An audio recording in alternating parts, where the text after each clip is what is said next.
20대 국회의원의 상임위원회 배정이 확정되면서 국회 운영이 본격화되고 있습니다. 과학기술 분야에서는 20대 국회에 어떤 기대와 또 바람을 가지고 있을까요? 네, 한양대학교 과학기술정책학과 김상선 교수와 함께 알아보겠습니다. 어서 오십시오. 안녕하세요. 자, 20대 국회의원들이 이제 상임위원회 배정이 확정됐고요. 미래창조과학 방송통신위원회 위원들도 누군지 결정이 됐는데요. 그 구성은 어떻게 평가하고 계시는지요? 아시다시피 이제 국회 지금 총수가 300명이지 않습니까? 예. 지역구원들이 253명, 또 비례대표가 47명 해서요.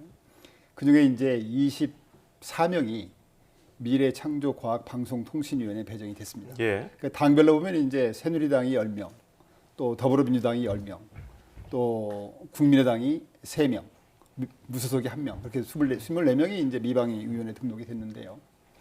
미방위 위원들 중에서는 이제 당초에 각계 전문가 몫으로 영입한 분들이 계세요. 예. 뭐 새누리당의 송혜경 의원님이라든가 또 더불어민주당의 문미옥, 오세정, 신용현 의원님 이런 분들이 이제 지금 미방에 들어가 있고요.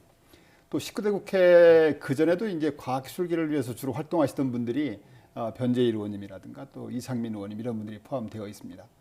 뭐 특기할 사항이 있다면 당초 이제 각 당에서 비례대표 1번으로 영입한 의원들 중에서는 더불어민주당의 1번이 이제 박경미 의원님이셨는데 그분이 이제 교육문화 쪽으로 이제 배속이 되셨고요.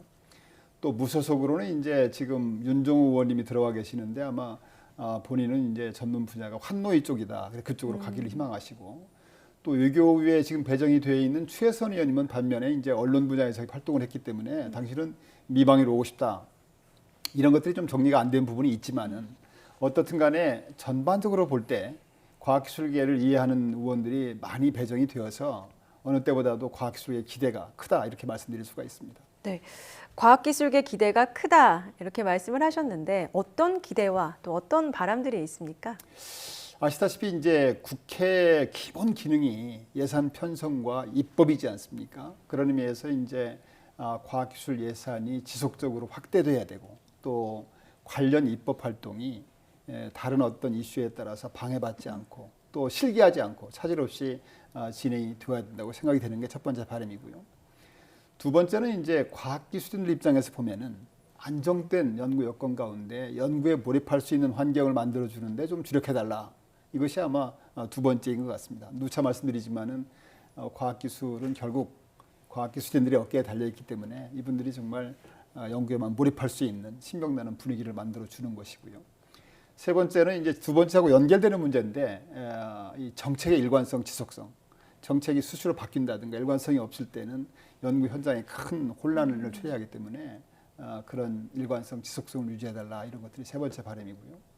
네 번째 이제 기업, 산업 측면에서 볼 때는 스타트업이라든가 연구소, 기업 같이 과학기술 기반 창업자들을 집중 육성함으로 해서 산업 경쟁력 제고와 국가 성장 동력이 될 수 있도록 지원해달라는 주문입니다. 마지막으로는 이제 대학 입장에서 보면은 예. 산학협력이라든가 또 연구개발 활동을 통해서 우리 미래 역군인 대학생들이 역량을 충분히 키워서 국내는 물론이고 글로벌 무대에서 활동할 수 있게 지원해달라 그런 주문이 있을 수 있다고 보겠습니다. 예. 자, 투자 확대와 지원을 쭉 이어서 가는 것 중요하다고 말씀해 주셨는데 일부에서는 또 이런 말이 있습니다. 투자 확대보다는 성과 제고가 우선 아니냐 이런 얘기 있거든요. 어떻게 보시는지요? 저는 뭐 당연한 주문이라고 봅니다. 당연히 투자가 있으면은 투자에 상응하는 성과를 내야 된다. 뭐 당연한 일이라고 봅니다. 그래서 과학기술계에서는 투자에 따른 성과 제고를 위해서 당연히 노력을 해야 되죠. 그러나 이제 동시에 우리나라 지금 과학기술 투자가요.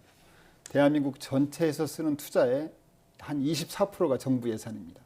나머지 76%가 이제 기업에서 담당을 하고 있기 때문에 정부 예산 폭도 지속적으로 확대해 나가면서 기업으로 하여금 투자할 수 있도록 유도를 해야 되겠다 하는 측면이고요.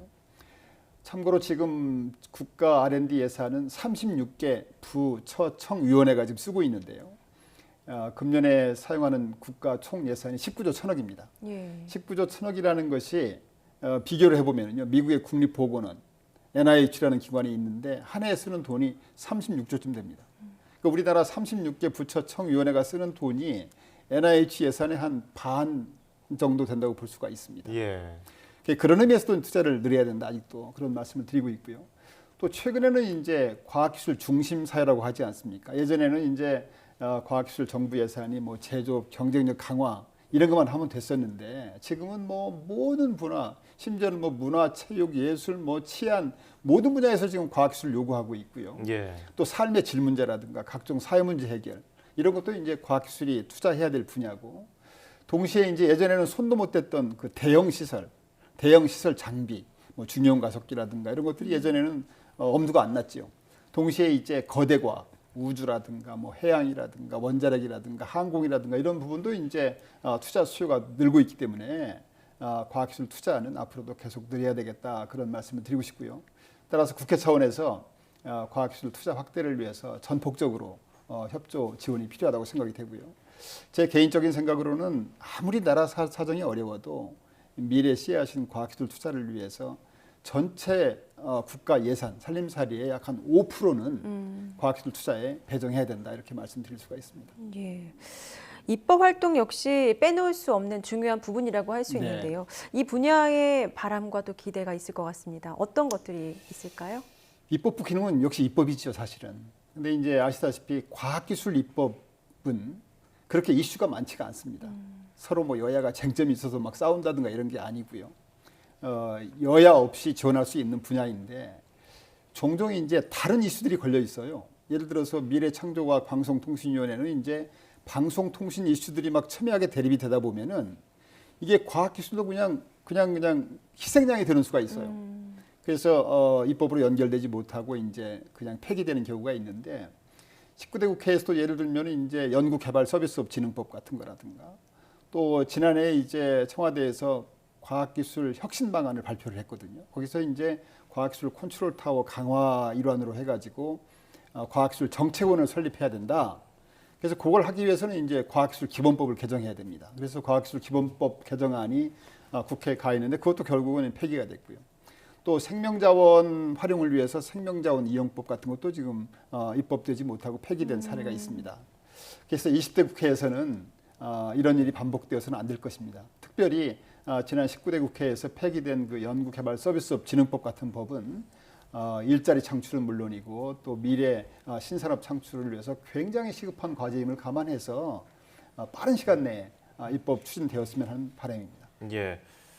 자, 이제 20대 국회가 앞으로 어떤 방향으로 나아갈지, 그 중에서도 특히 오늘 얘기하고 있는 미래창조과학 방송통신위원회가 어떤 식으로 나아갈지 바라는 점이라든지 노력해야 될 점은 뭐가 있을까요? 제가 이제 뭐 많이 있지만 한 두 가지만 말씀을 드리면은요. 예. 첫 번째가 이제 과학기술 분야에 대한 초당적인 지원입니다. 초당적인 지원. 제가 예전에 그 미국 대사관에 근무를 한 적이 있는데요. 그때 미국은 이제 그 상하 합동 연설을 합니다. 대통령께서 1월 말쯤 유니언 어드레스라고 하는데요. 그때 이제 그 연설이 끝난 뒤에 정부 예산안을 의회에 보내게 됩니다. 그럼 의회에서는 1월 말부터 9월 말까지 다음 연도 예산을 이제 편성을 하게 됩니다. 네. 그러니까 이제 미국은 이제 회계연도가 10월 1일 날 시작하기 때문에 9월 말까지 하는 거죠. 근데 그때 보면은 매년 거의 예외 없이 정말 초당적으로 과학기술 예산은 지원을 해서 매년 한 10% 이렇게 늘려서 가는 걸 좀 봤어요. 그래서 참 부럽다. 정말 과학기술은 여야가 없는 이슈인데. 예. 그래서 우리나라도 과학기술 분야에 대해서만은 정말 여야가 초당적으로 지원 육성해야 된다고 생각이 됩니다. 그런 의미에서 이제 지난달 28일 날 그 3당 비례대표 1번이 다 여성 위원들이잖아요. 예. 예. 그분들이 공동 대표가 되고 또 한 30여 명의 특별위원회가 참여한 4차 산업혁명 연구포럼 이런 게 발족이 됐어요. 그래서 국회에서 이렇게 초당적으로 이렇게 활동을 하는 것은 저는 뭐 굉장히 좋은 징조라고 보고 있고, 앞으로도 이런 움직임들이 20대 국회 내내 이루어져서 과학기술 분야에 대해서 여야 없이 지원했으면 좋겠다는 것이 첫 번째 바람이고요. 두 번째는 이제 아까도 말씀드린 것처럼 36개 부처청위원회가 이제 국가 예산을 쓰고 있는데 거기에 대한 어떤 국가 과학기술 예산에 대한 조정 역할을 좀 강화해달라는 겁니다. 즉 미방위 소관 예산만 미방위에서 다룰 것이 아니라 다른 36개 부처청위원회에서 있는 전체 예산을 살펴보고 우선순위에 따른 전략적 투자가 될 수 있도록 조정해야 된다, 그렇게 보고 있습니다. 이 문제에 대해서는 참 쉽진 않아요. 국회가 이제 상임위 구성하고 연계돼 있어서 부처 중심으로 되어 있기 때문에 어려운데요. 지금 미래분야에 설치되어 있는 과학기술 전략본부가 국가 예산 전체를 보듯이 그래서 그 과학기술 전략본부를 통해서 미방위에서 관심을 갖게 되면은 국가 전체 예산을 보고 조정하고 투자 우선순위에 따른 투자를 할 수 있지 않을까 생각이 됩니다. 네, 오늘은 이제 막 의원 구성을 마친 미래창조 방송통신위원회의 과학기술의 기대와 또 바람에 대해서 알아보는 시간 마련했는데요.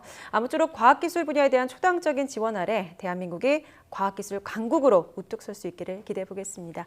지금까지 한양대학교 김상선 교수와 함께했습니다. 오늘 감사합니다. 감사합니다.